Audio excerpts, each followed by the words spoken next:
स्वागत है। अस्सलामु अलैकुम। बिस्मिल्लाहिर्रहमानिर्रहीम। 6 सिफ़ात। मेरे मोहतरम भाइयों, बुज़ुर्गों और दोस्तों, सारे इंसानों की कामयाबी इस मुबारक दीन में है। जिसकी ज़िंदगी में दीन होगा वह दुनिया और आखिरत में कामयाब होगा, और जिसकी ज़िंदगी में दीन नहीं होगा वह दुनिया और आखिरत में नाकामयाब होगा। हुजूर सल्लल्लाहु अलैहि वसल्लम की खिदमत में रहकर सहाबाए किराम ने बहुत सी सिफ़ातें सीखी। उनमें से चंद सिफ़ात पर अमली मशक करने से दीन पर चलना आसान होगा।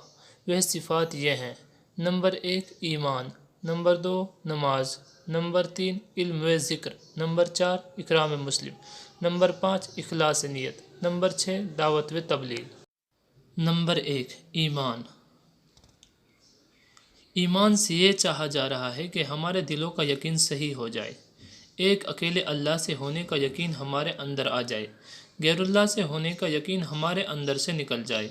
ईमान के मफ़हूम की पहुँच दिमाग तक है, ईमान के हुर्फ की पहुँच किताब तक है, ईमान के बोल की पहुँच ज़बान तक है, ईमान की आवाज़ की पहुँच कानों तक है, ईमान के इखलास की पहुँच दिल तक है। ज़ाहिर के खिलाफ बोलने से, ज़ाहिर के खिलाफ सोचने से, ज़ाहिर के खिलाफ सुनने से और ज़ाहिर के खिलाफ चलने से ईमान की हकीकत आएगी। एक हदीस पाक का मफ़हूम है कि दुनिया में एक भी ईमान वाला रहकर अल्लाह अल्लाह कहता है तो अल्लाह ताला सारी दुनिया के निज़ाम को चलाएंगे, और इस दुनिया में एक भी ईमान वाला न रहे तो ज़मीन और आसमान को तोड़कर क़यामत नाजिल करेंगे। ईमान का कलमा ला इलाहा इल्लल्लाह मुहम्मदुर रसूलुल्लाह सल्लल्लाहु अलैहि वसल्लम है। उसके माने अल्लाह के सिवा कोई माबूद नहीं और मोहम्मद सल्लल्लाहु अलैहि वसल्लम अल्लाह के रसूल हैं।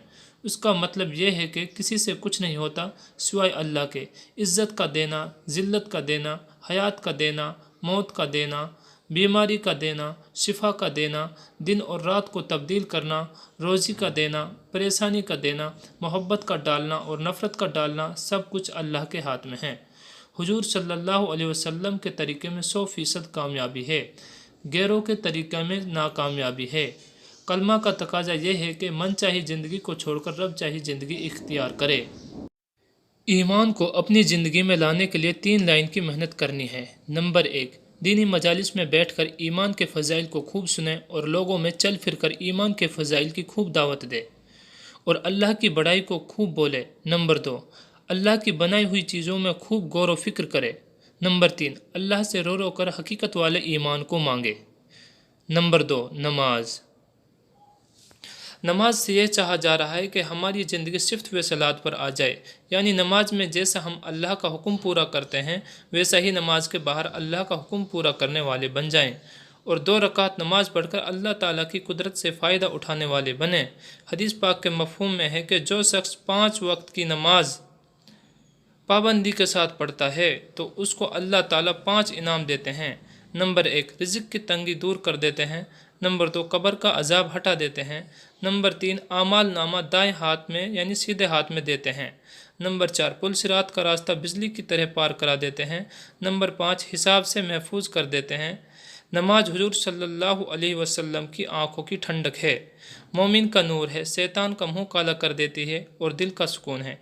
जिस तरह बदन के लिए सर ज़रूरी है उसी तरह मुसलमान के लिए नमाज पढ़ना भी ज़रूरी है। हकीकत वाली नमाज बनाने के लिए 3 लाइन की मेहनत करनी होगी। नंबर 1 दीनी मजालिस में बैठकर नमाज के फ़ज़ाइल को खूब सुने और लोगों में चल फिर कर हकीकत वाली नमाज और नमाज के फ़ज़ाइल की खूब दावत दे। नंबर 2 ज़ाहिर और बातिन के एतबार से 2 रकात नफिल नमाज पढ़कर मशक करे। नंबर 3 अल्लाह से रो रो कर हकीकत वाली नमाज को मांगे। नंबर 3 इल्म व ज़िक्र। इल्म एक रास्ता है, ज़िक्र एक रोशनी है। इल्म से ये चाहा जा रहा है कि हमारे अंदर तहकीक का जज्बा पैदा हो जाए। कम अज़ कम इल्म इतना जानना ज़रूरी है कि हराम व हलाल की पहचान हो जाए। हदीस पाक के मफ़हूम में है कि जो शख्स इल्म दीन को सीखने के लिए निकलता है उसके लिए फ़रिश्ते पर बिछाते हैं और समंदर की मछलियाँ, दरिंदे, चरिंदे और परिंदे मगफ़िरत की दुआ करते हैं। यह सिर्फ हमारी ज़िंदगी में आने के लिए 3 लाइन की मेहनत करनी होगी।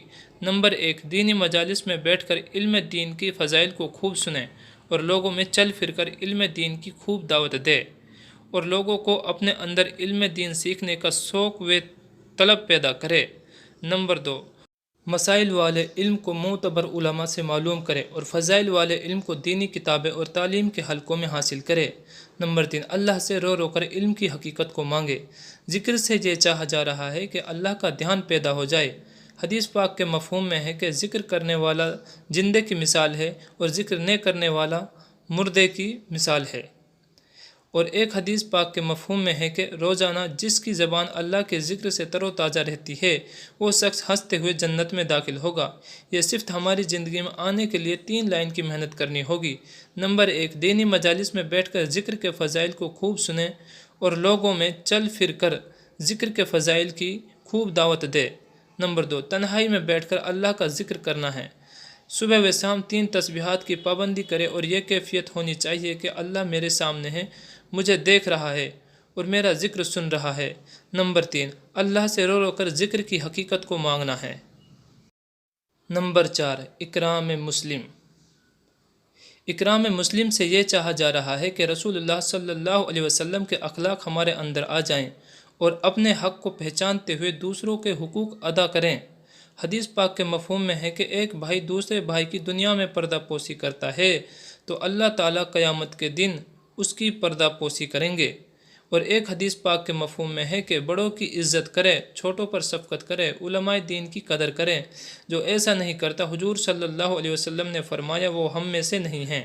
یہ صفت ہماری زندگی میں آنے کے لیے 3 لائن کی محنت کرنی ہوگی۔